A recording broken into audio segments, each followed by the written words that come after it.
तो बंदरों की लड़ाई में बिल्ली ने बाजी मार ली, एक पुरानी कहावत है। यूक्रेन रूस के युद्ध के बीच भारत ने भी कुछ ऐसी ही जबरदस्त बाजी मार ली है। भारत में तेल नेचुरली उपलब्ध नहीं है, ये सब जानते हैं। इसके बावजूद भी भारत यूरोप का सबसे बड़ा तेल निर्यातक बन गया है, वो भी सऊदी अरब को पछाड़कर। लेकिन जब इंडिया में तेल नहीं है तो इंडिया तेल कहां से ला रहा है? तो बता दें कि ये तेल भारत खरीद रहा है अपने पक्के दोस्त रूस से। तेल पर मास्टर स्ट्रोक। रूस तेल का सबसे बड़ा निर्यातक था, लेकिन यूक्रेन रूस युद्ध के बाद अमेरिका और यूरोपियन संघ के देश रूस पर सैंक्शन और प्रतिबंध लगाकर बैठ गए।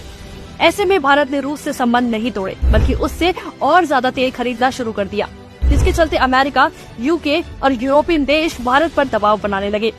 लेकिन भारत ने साफ कर दिया कि रूस उसका दोस्त है और भारत ने अपनी जरूरत से भी ज्यादा तेल खरीदा। जानते हैं क्यों? क्योंकि भारत समझ गया कि यूरोपियन देशों को तेल की जरूरत पड़ेगी और उस जरूरत को पूरा करने के लिए मोदी जी ने अपना गुजराती दिमाग चलाया और मौके पर चौका नहीं छक्का मार दिया। उन्होंने रूस से कच्चा तेल सस्ते भाव में खरीदकर उसे भारत में रिफाइन किया और भारतीय तेल बनाकर यूरोपियन देशों को बेच दिया। और सिर्फ यही नहीं, जिन प्राइवेट कंपनियों से तेल रिफाइन करवाया उस पर भी एक खास टैक्स लगाया, जिससे सरकारी खातों में मोटी कमाई आई। भारत को क्या फायदा?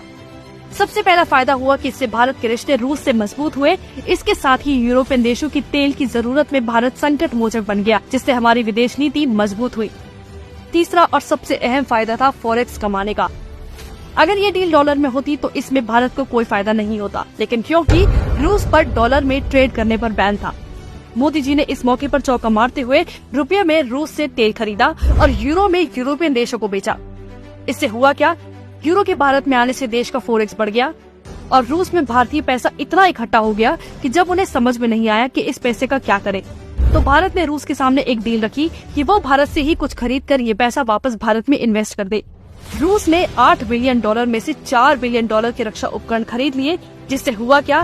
भारत का पैसा भारत में ही इन्वेस्ट हो गया और बाहर नहीं गया। ऊपर से फॉरेक्स बढ़ा, ये अलग।